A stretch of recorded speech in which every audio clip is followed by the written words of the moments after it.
Good morning everyone. আজকে হচ্ছে বৃহস্পতিবার, ভোটের পরের দিন।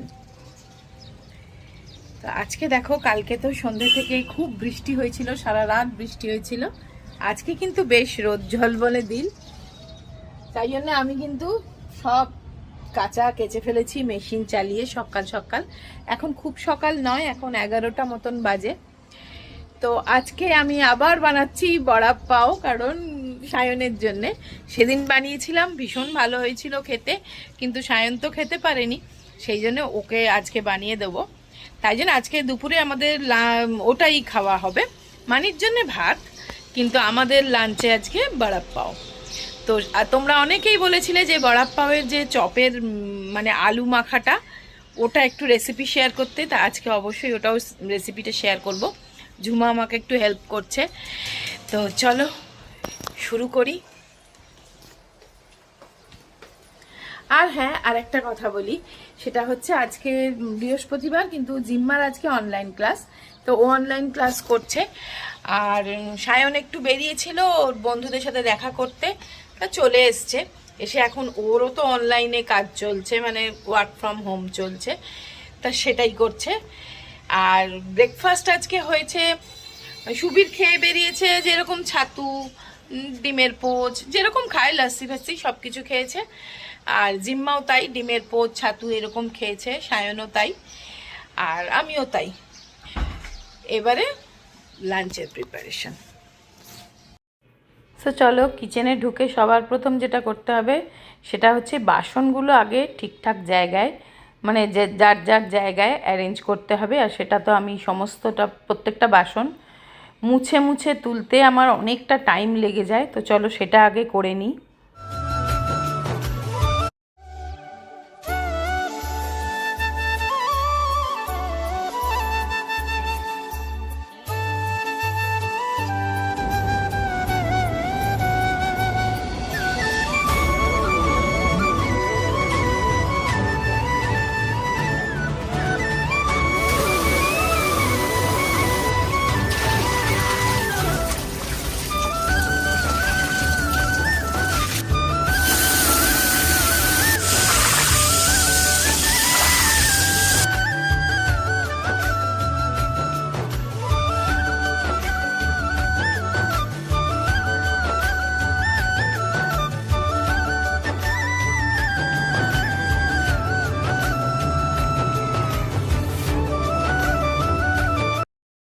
তো চলো, তোমরা বলেছিলে যে ওই বড়া পাও যে বানিয়েছিলাম তার বড়ার পুরের রেসিপিটা শেয়ার করতে।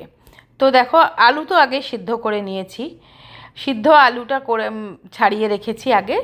আর একদম মানে আলুটা কিন্তু খোসা সমেতই সিদ্ধ করলে ভালো, দিয়ে খোসা ছাড়াবে, খোসা ছাড়িয়ে সিদ্ধ করলে কিন্তু আলুটা একটু জল জলে হয়ে যায়। তো যাই হোক, আলুটা সিদ্ধ করে রেখে এবারে দেখো কড়াইয়ে প্রথম দিলাম আদা রসুন বাটা, বেশ খানিকটা আদা রসুন বাটা কিন্তু দিতে হবে, 2 চামচ ভর্তি ভর্তি আদা রসুন বাটা দিয়ে দিলাম। আমি 3টে আলু বয়েল করেছি, বড় বড় আলু 3টে বয়েল করেছি। আদা রসুন বাটাটা ভালো করে একটুখানি ফ্রাই করে নিচ্ছি, একটু ভালো করে বেশ ভাজা ভাজা করে নিয়ে এতে আমি দিচ্ছি কারি পাতা। কারি পাতাটা তোমরা স্কিপ করতেও পারো, সবাই তো কারি পাতার গন্ধ ভালো লাগে না, তাহলে কারি পাতা সেক্ষেত্রে না দিলেও চলবে। তবে ভালোই লাগে খেতে, বড়া পাওয়ের রেসিপিতে কিন্তু কারি পাতা দেয়, তবে আমাদের বাঙালি আলুর চপে কিন্তু কারি পাতা দেয় না।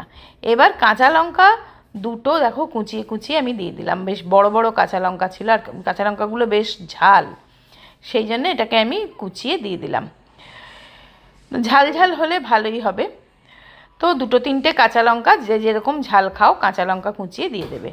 এবার কাঁচা লঙ্কা, আদা রসুন বাটা আর কারি পাতাটা একটু ভালো করে ভেজে নিয়ে এখানে আমি দিচ্ছি। আমার মনে হলো আর একটু কাঁচা লঙ্কা লাগবে, ওই জন্য আরও 2টো কাঁচা লঙ্কা আমি এখানে অ্যাড করেছি।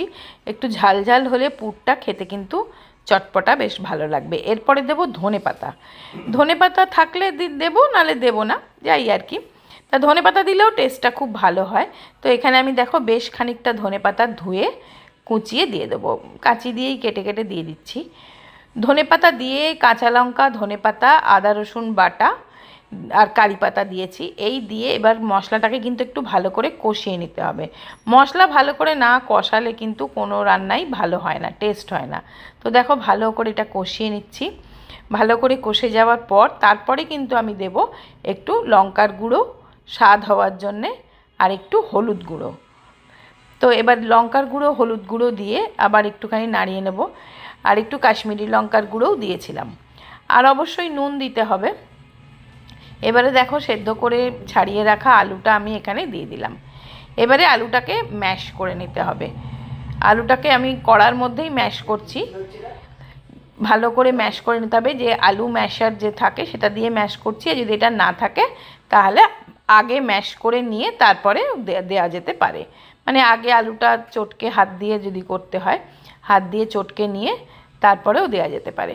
তাই যে আলু ম্যাশার দিয়ে হলে কড়াইয়ের মধ্যেই আমি দিয়ে ভালো করে ম্যাশ করে নিয়ে এবার কিন্তু এই আলুর সাথে এই মশলাটা খুব ভালো করে মিক্স করতে হবে এবং কষাতে হবে। যত বেশি মশলাটা ভালো করে রেডি করবে তত ভালো কিন্তু চপটা বা বড়াপাওয়ের বড়াটা তৈরি হবে। তো দেখো আমি পরিমাণ মতন নুন দিয়ে দিলাম এখানে। নুন দিয়ে আবার একটু ভালো করে নেড়ে নিচ্ছি। খুব ভালো করে কষিয়ে কষিয়ে মশলাটাকে রেডি করছি। মশলাটা টেস্ট ভালো হলে তবেই কিন্তু রেসিপিটা ভালো খেতে হবে। আর আদা রসুন বাটা এই কারণেই দিয়েছি, এটা টেস্ট ভালো হয়। যদি কেউ নিরামিষ করতে চাও তাহলে কিন্তু শুধু আদা বাটা দিলেও হবে। এবার দিলাম ভাজা মশলা, জিরে ধনে শুকনো লঙ্কা যে ভেজে রেখেছিলাম আমি, ভেজে আর গুঁড়িয়ে ভাজা মশলা গুঁড়ো করে রাখা ছিল সেটাই দিয়ে দিলাম। এইটাও কিন্তু স্বাদটাকে অনেকটা বাড়িয়ে দেয়। তো দেখো এটা কিন্তু আমার মোটামুটি রেডি হয়ে গেল সুন্দর করে। এবার আমি এটা ভালো করে কষিয়ে একটা জায়গায় উঠিয়ে নেব। আর সেটা কিন্তু ঠান্ডা না হওয়া অবধি কিন্তু আমি চপটা বানাতে পারবো না। সেই জন্য আমি এটাকে উঠিয়ে খানিকক্ষণ চপের মানে মশলাটা উঠিয়ে একটা জায়গায় রেখে দেবো। ঠান্ডা হলে তবেই কিন্তু চপটা ভাজা যাবে। আর ঠিক এই মশলাটা দিয়েই কিন্তু ডিমের চপও করা যায়। ডিমটাকে সিদ্ধ করে হাফ করে কেটে নিয়ে হাফ পোর্শনে এই আলু মাখা দিয়ে বাদবাকিটা বেসনে ডুবিয়ে ভাজলেই কিন্তু হয়ে যাবে ডিমের চপ। যতক্ষণ না ঠান্ডা হবে ততক্ষণ আমি চপ ভাজতে পারবো না। তার আগে বেসনটা গুলবো। তো দেখো এই থিকনেসে গুলেছি এটা। আর এই বড়া পাওয়ের বড়াগুলো ভাজছি। তারপরে আর এদিকে আমি শুধু একটু ধনেপাতা কাঁচা লঙ্কা আর রসুন দিয়ে একটা চাটনি মতন বানিয়েছি। এর মধ্যে দেবো একটু লেবুর রস। একসঙ্গে সব কটাই কাজ করছি। বড়াটাও ভাজছি, বড়া ভেজে তুলবো, তারপরে পাও বের করবো আর কি। তো চলো ঝটপট করে নিই। এইবার দেখো এই চাটনিটার মধ্যে দিচ্ছি একটু হিং, আর দেবো একটু পাতিলেবুর রস। দেখছো আমার এইগুলো হয়ে গেছে বড়াগুলো।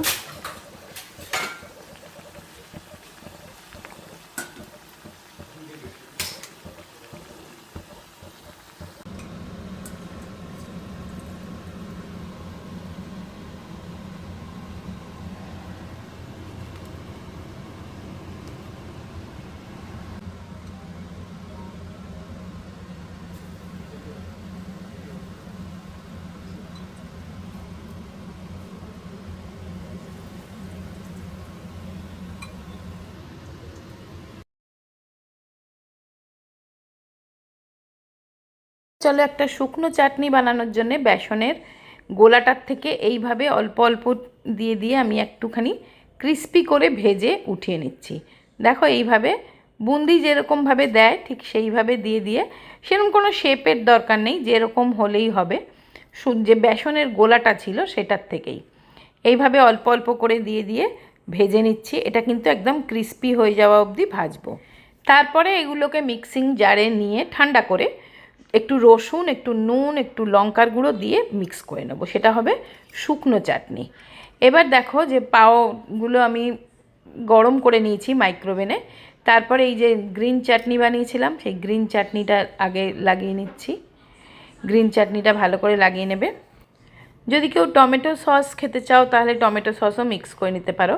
এবার ওই যে গুঁড়ো চাটনিটা বানালাম মিক্সি করে, ওই বেসনের যে গুঁড়ো চাটনিটা রসুন দিয়ে, সেটাও তার মধ্যে দিয়ে দিলাম। এইভাবে আমি দুটোই বানিয়ে দিচ্ছি, ওদের দুই ভাই বোনকে আগে বানিয়ে দিয়ে দিচ্ছি। আমি শুধুই চপটা খাবো, মানিও শুধু চপ ভাতের সাথে খাবে, কিন্তু এই পাউরুটি দিয়ে খাবো না, পাও দিয়ে খাবো না, এই আর কি। তো দেখো পাও ভাজি, বড়া পাও একদম রেডি। খেতে কিন্তু দারুণ হয়, আর একদম মানে তাড়াতাড়ি করে চটজলদি রেসিপি আর কি। তো একদিন তোমরাও বানিয়ে খেয়ে দেখো। এরা তো খেয়ে ভালোই বলেছে, দুজনেই বলেছে খুব ভালো হয়েছে। এটাই আমার স্যাটিসফ্যাকশান, বানিয়ে যে ভালো লেগেছে এটাই অনেক। তো চলো এখন যাচ্ছি, একটু স্পেন্সার যাব, কয়েকটা জিনিস কেনার আছে, তারপরে এসে আবার রান্নাবান্নার দিক আছে, জানো তো। অনেকটা দেরি হয়ে গেল, অনেকটা হয়ে গেল, মানে রাত্রে রান্নাটা করতে হবে তো।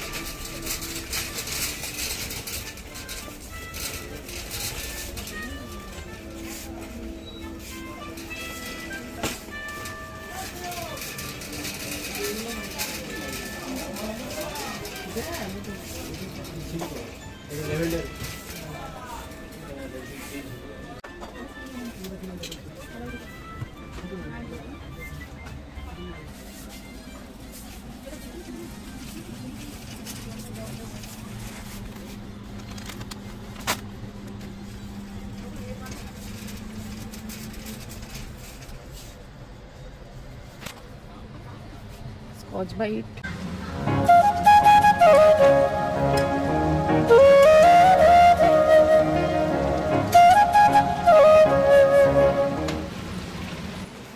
তো দেখো এসেই আমি আগে চিলি চিকেনটা বানাতে আরম্ভ করেছি। এগুলো এখনও কিছুই ওঠানো হয়নি, ওঠাবো একদম। বিট নুন কত বড় প্যাকেট, ব্ল্যাক সল্ট, এগুলোর মধ্যে না ঠান্ডা জিনিসগুলো আগে তুলে ফেলতে হবে।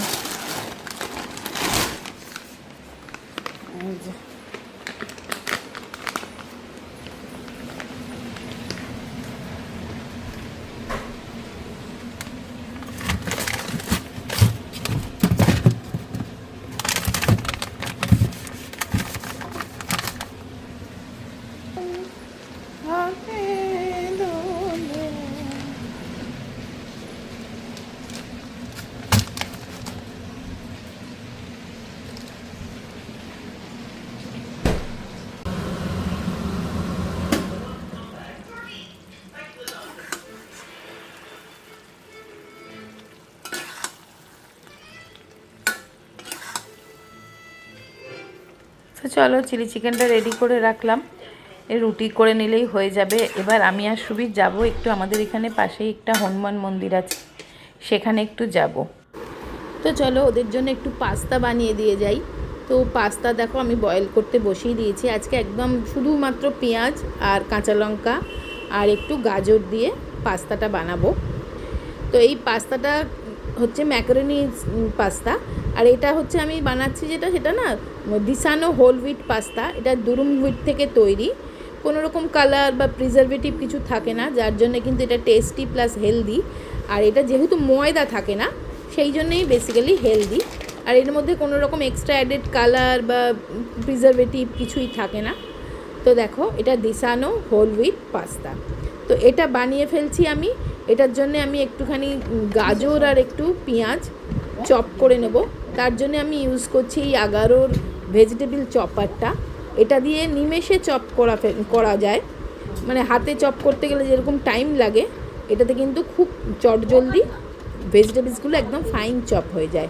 তো চলো ঝটপট ওদেরকে পাস্তাটা বানিয়ে দিয়ে আমি একটু মন্দিরে যাব।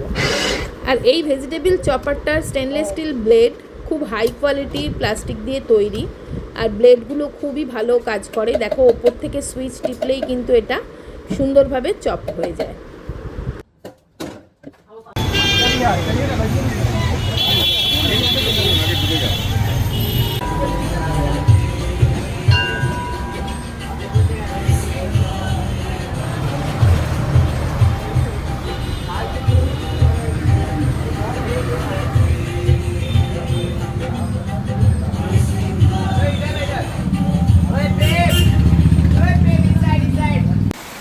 আমরাও বাড়ি ঢুকেছি আর ঝেঁপে ঝুঁটে বৃষ্টি এসছে, দেখেছো? মানে একটু ভিজে গেছিলাম, বাট প্রচণ্ড জোর হওয়ার আগে বাড়ি ফিরে এসেছি। তো যাই হোক, ভিডিওটা আজকের এখানেই শেষ করে দিলাম। সবাই খুব ভালো থেকো, সুস্থ থেকো, আনন্দে থেকো, অবশ্যই সাবধানে থেকো। ভিডিওটা একটা লাইক দিয়ে দিও। তো আবার দেখা হবে একটা ইন্টারেস্টিং ভিডিও নিয়ে। টাটা।